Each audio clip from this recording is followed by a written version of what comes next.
कैसा है, उसका क्या नाम है, इन सभी गूढ़ रहस्यों को जानने के लिए अवश्य सुनिए जगत गुरु तत्वदर्शी संत रामपाल जी महाराज के अमृत वचन। सतनाम है 2 अक्षर का, जिसमें एक ओम है और एक गुप्त दास, अभी सार्वजनिक नहीं करेगा बार बार। वो जैसे श्रीमद् भगवद गीता अध्याय नंबर 8 के श्लोक नंबर 13 में गीता ज्ञानदाता कहता है, ये ब्रह्म है, श्री कृष्ण में प्रवेश करके बोल रहा है। ये कहता है कि मुझ ब्रह्म का 8वें अध्याय के 13वें श्लोक में गीता जी ओम इति एकाक्षरम ब्रह्म विभारण माम अनुसमरण ये प्रियाति तजम देहम स याति परमाम गतिम। मुझ ब्रह्म का केवल एक ओम अक्षर है, नथिंग एल्स। और इसका अंतिम सांस तक यानी मरते दम तक इसकी साधना करता हुआ शरीर छोड़कर जाता है तो ओम से मिलने वाली परम गति को प्राप्त होता है। ओम से मिलने वाली परम गति कौन सी है? ब्रह्मलोक प्राप्ति होती है, जिसको महास्वर्ग कहते हैं। अब स्वर्ग की डेफिनेशन आपको बताया दीदास ने। ये तो एक होटल है, रेस्टोरेंट है। महास्वर्ग हो, बड़ा होटल हो चाहे छोटा हो, प्रोसेस एक जैसा ही, वहां का क्रियाएं सब एक जैसी है। अपने पूंजी नाश करके वापस आना है। तो ब्रह्मलोक में गए हुए प्राणी भी वापस आते हैं, जन्म मृत्यु में रहते हैं। 8 अध्याय के 16वें श्लोक में गीता जी में ये कंसेप्ट भी क्लियर कर रखा है।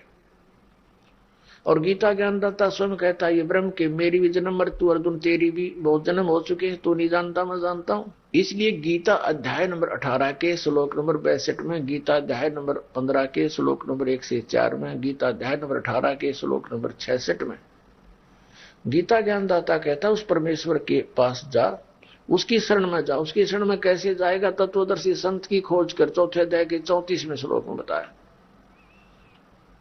और वो तत्वदर्शी संत उस तत्व ज्ञान को बताएगा जो भगवान ने स्वयं आकर अपने मुख कमल से बोला है। वो 4 अध्याय के 32वें श्लोक में गीता जी में कहा कि जो परमात्मा सच्चिदानंद घन ब्रह्म ने अपने मुख कमल से जो ज्ञान कहा है वो तत्व ज्ञान है, वो कंप्लीट अध्यात्म ज्ञान है। और उसमें विस्तार के साथ कहा गया है, उस ज्ञान को 4 अध्याय के 34वें श्लोक में कहा, उस ज्ञान को तू तत्वदर्शी संत से जाकर समझ, दंडोत प्रणाम करे, विनम्र भाव से सच्ची श्रद्धा से पूछोगे जो बताएंगे वो। इससे सिद्ध है गीता ज्ञान दाता उस तत्व ज्ञान से परिचित नहीं है, तो इसके पास कंप्लीट स्पिरिचुअल नॉलेज नहीं है श्रीमद् भगवद गीता में। उसने ऑप्शन छोड़ दिया कि उनसे पूछो। तो 17वें अध्याय के 23वें श्लोक में गीता जी में कहा है, उस परम अक्षर ब्रह्म के पाने का। 15वें अध्याय के 1 से लेकर 4 में कहा है कि उस तत्वदर्शी संत की मिलने के पश्चात तत्व ज्ञान रूपी शस्त्र से उस अध्यात्म अज्ञान को काट के उसके पश्चात परमेश्वर के उस परम पद की खोज करनी चाहिए, जहां जाने के बाद साधक फिर लौटकर संसार में नहीं आते। और मैं उसी की शरण में हूं, उसी परमात्मा ने सबकी रचना की है। 18वें अध्याय के 62वें श्लोक में भी ये प्रमाण दिया है कि उसकी शरण में जा, उसकी कृपा से तू परम शांति को प्राप्त होगा। 18वें अध्याय के 66वें श्लोक में भी यही कहा है, सर्वधर्मान प्रीतज माम एकम शरणम व्रज अहम तवा सर्व पापे व्यामुक्षामि मा शुच। गीता ज्ञानदाता कहता कि मेरे सतर के सब पूजाएं, सब धार्मिक क्रियाएं, साधनाएं हैं, मुझे छोड़ दे। और फिर एकम शरणम व्रज, व्रज माने जा, उस सर्वशक्तिमान की शरण में जा, फिर मैं तुझे यह सब पापों से मुक्त कर दूंगा। क्योंकि हम ओम नाम का जाप करते रहे, ब्रह्मलोक में चले गए, वहां अपने पुण्य समाप्त किए वापस आ गए, यहाँ कष्ट भोगते रहे, कुत्ते गधे सुअर बन गए, ये पाप भोगते रहे। तो अब हम इस ओम नाम की कमाई को नहीं ग्रहण करेंगे, यहाँ यूज नहीं करेंगे, इसको नू की नू दे देंगे, इसका कर्जा उतार देंगे, फिर हमें छोड़ देगा, हम सतलोक चले जाएंगे। तो उसके जाने के लिए और क्रियाएं हैं। अब प्रश्न उठता है कि उस परम अक्षर ब्रह्म के पाने की कौन सी साधना है, वो भी उत्तर इसी में दिया जा रहा है। श्रीमद् भगवद गीता अध्याय नंबर 17 के श्लोक नंबर 23 में कहा है, ओम तत्सत इति निर्देश है ब्रह्मण तिर्विदय समर्थ है ब्राह्मणा तेन वेदा च यज्ञा विहिता पुरा। इसका अर्थ यह है कि उस सच्चिदानंद घन ब्रह्म के प्राप्ति का इस 3 मंत्र की मजदूरी करनी है, साधना करनी है, ये पूजा नहीं है। आपको बता, जैसे हमने जल प्राप्त करना जमीन से, पूजा जल की करते हैं हम, उसकी प्राप्ति की चाह है, लेकिन जो प्रोसीजर अडॉप्ट करते हैं वो साधना है। तो ओम तत्सत इति निर्देश है, नथिंग एल्स। निर्देश, फाइनल फैसला, डायरेक्शन है, ये सबको हिदायत है। ओम और तत्सत, ये उस परम अक्षर ब्रह्म के पाने का, उसकी साधना का यू मंत्र है। अब ओम तो सीधा ब्रह्म का कंसेप्ट क्लियर है, फिर ये कहता कि मैं नहीं जानता उसके बारे में, तत्वदर्शी संत बताएंगे। तो ये कोड वर्ड है, तत्व और सत सांकेतिक शब्द है। श्रीमद् भगवद गीता अध्याय नंबर 16 के श्लोक नंबर 23 और 24 में कहा कि अर्जुन, जो शास्त्र विधि को त्याग कर मनमाना आचरण करते हैं, उनको न तो सुख होता है, न उनकी गति हो, न कोई सिद्धि प्राप्ति हो। तो यूजलेस वो साधना, तो वो नहीं करनी चाहिए। इससे तेरे लिए अर्जुन, कर्तव्य और अकर्तव्य की व्यवस्था में शास्त्र ही प्रमाण है। किसी की लोक वेद दंत कथा पर प्रभावित ना होना, उसे विचलित मत होना। जो अपने सदग्रंथों में लिखा उसके अनुकूल साधना करने से तेरा मोक्ष होगा। और वो तत्वदर्शी संत उन सदग्रंथों के आधार से ही ज्ञान देगा, क्योंकि वो उस तत्व ज्ञान से परिचित है जो गॉड गिवन है, जो सच्चिदानंद घन ब्रह्म अपने मुख से आके बोलता है, उपदेश करता है। वो सच्चिदानंद घन ब्रह्म की वाणी है वो, और उसमें जो लिखा है वो फाइनल है। तो इससे तेरे लिए सदग्रंथ ही प्रमाण है, शास्त्र ही प्रमाण है। तो परमात्मा पाने की साधना कौन सी है? अब वो सच्चिदानंद घन ब्रह्म की वाणी में वो कंप्लीट कोर्स लिखा हुआ है, परमेश्वर ने स्वयं आकर बताया।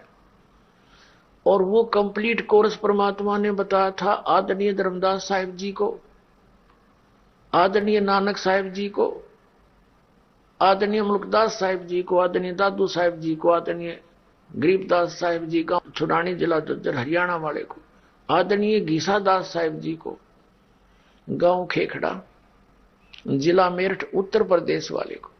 लेकिन इन सब को हिदायत कर दी थी कि अभी आप कंप्लीट कोर्स किसी को नहीं देना, केवल प्रथम मंत्र देना। जैसा कि प्रश्न उठता है कि दीक्षा का जो क्रम है वो एक ही बार पूरा होता है या कई बार में पूरा किया जाता है। दीक्षा का जो प्रोसेस है वो 3 बार में पूरा होता है। प्रथम बार ये 5 मंत्र दिए जाते हैं, 5 नाम दिए जाते हैं। कौन कौन से हैं? जो करने नो दीदार महल में प्यारा है, कबीर साहब ने बोला, धर्मदास जी ने लिखा। उसके अंदर उसमें गणेश जी का मंत्र है, सावित्री ब्रह्मा जी का मंत्र है, विष्णु और लक्ष्मी जी का मंत्र है, श्री शिव और पार्वती जी का मंत्र है, श्री देवी जी दुर्गा का मंत्र है कंठकवच का। ये है 5 नाम। और उस समय 5 नाम ही मालिक ने इनको दिया था गरीबदास जी से पहले। वैसे तो उनको 7 नाम दिए थे, लेकिन उनको कहा था इस 2 नाम फर्स्ट एंड लास्ट है, इस पर कोई लोग विश्वास नहीं करेंगे, आप इनको ये 5 नाम देते रहो। इससे क्या होगा कि इनके जन्म मनुष्य के मिलते रहेंगे। फिर साथ में जैसे यज्ञ हैं, जैसे विशेषकर सिख समाज के अंदर वाणी का पाठ और भंडारा करना, ये 2 यज्ञ होगी, एक धर्म यज्ञ, एक ज्ञान यज्ञ। तो इन यज्ञों से भी मनुष्य जीवन प्राप्त हो जाता है। इस परम अक्षर ब्रह्म की महिमा का गुणगान करने से, इसके नाम से पुण्य करने से। तो वो महापुरुष इसलिए ये प्रोसेस चला गया कि इन पुण्यात्माओं का मनुष्य जीवन होता रहेगा। और ये यहां इस समय तक इनको लाना था, तब तक ये सब ज्ञान छुपा के रखना था। तो सभी महापुरुषों को परमात्मा ने क्लियर समझा दिया था, बैठा के अपने पास, कि अभी इसको डिक्लेयर ना करना, डिस्क्लोज मत करना, ये पहला नाम देते रहो।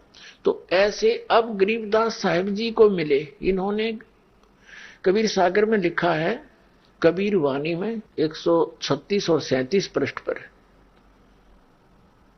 उसमें स्पष्ट किया है कि 12वां जो पंथ है उन 12 पंथों में से गरीबदास पंथ होगा। संवत 1774 में मेरी महिमा की वाणी फिर से प्रकट होएगी, मेरे द्वारा वो ज्ञान फिर दिया जाएगा। और फिर उस 12वें पंथ में गरीबदास वाला पंथ जो चल चुका होगा उसमें आगे चल के हम ही आएंगे इस पिछली पीढ़ी में। जब ये कलयुग 5505 बीत जाएगा उसके बाद फिर हम इसको डिस्क्लोज करेंगे। तो अब वो समय आ गया। तो इस दास को भेजा परमात्मा ने अपना रिप्रेजेंटेटिव बना करके, वो सारा ज्ञान दे करके, वो सारी भक्ति दे करके, प्रोसेस कंप्लीट कोर्स दे करके दास को भेजा अपने को, अपने बच्चों के लिए आप तक ये संदेश पहुंचाने के लिए। अब क्या होगा कि 3 बार में ये दीक्षा का जो कोर्स पूरा होता है, इसका कहां प्रमाण है? कबीर सागर अमर मूल पृष्ठ 265 पर कबीर साहब ने कहा कि धर्मदास सभी के लिए ये आदेश है कि पहली बार जो तेरे पास दीक्षा लेने आता है उसको 5 परवाना दे, यानी 5 नाम का मंत्र देना है। बस ये 5 नाम का मंत्र देना है। फिर उसको प्रोसेस बताया है कि ऐसे करना पड़ेगा इस मार्ग में।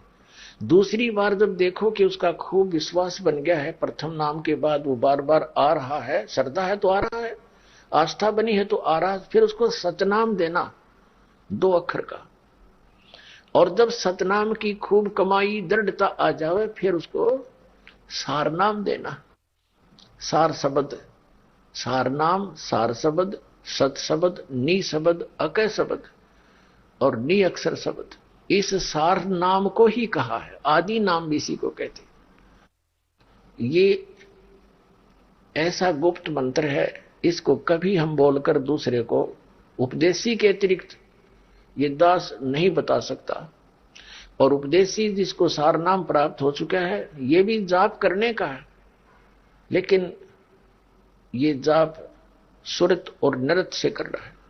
और जिसने ये उपदेश ले लिया उसको भी हिदायत दी जाती है, जिसको तीसरा नाम मिल गया, सार नाम बोलते हैं तीसरे नाम को, कि ये किसी से आपस में डिस्कस भी नहीं करना तुमने। यदि ऐसा डिस्कस करोगे तो आप मर्यादाहीन हो जाओगे, आपका नाम खंड हो जाएगा, भगवान के दोषी बन जाओगे। तो ये इतना गुप्त है। धर्मदास मेरी लाख दुहाई, ये सार शब्द की तो बार ना जाए। सार शब्द बार जो पड़ी ही बिचली पीढ़ी हंसनी तेरी। अब यह बिचली पीढ़ी आ गई है। कबीर साहब ने कबीर सागर कबीर वाणी अध्याय में 137 पृष्ठ पर कहा है कि कलयुग के अंदर वो प्रथम चरण होगा कलयुग का, जब मैं सह शरीर मगर से जाऊंगा, मगर के अंदर एक कौतक करूंगा, एक लीला करूंगा, वो समझ ले प्रथम चरण है कलयुग का। फिर 3 चरण हो गए, ये बिचला हो गया। लास्ट वाला है वो कृतघ्नी लोग हो जाएंगे, मांसाहारी हो जाएंगे, लास्ट में कोई भक्ति योग रहेगा नहीं। और अब इस समय इस ज्ञान को सुनकर समझकर पुण्यात्माएं फिर सेट होंगी जैसे सतयुग में रहा करते थे।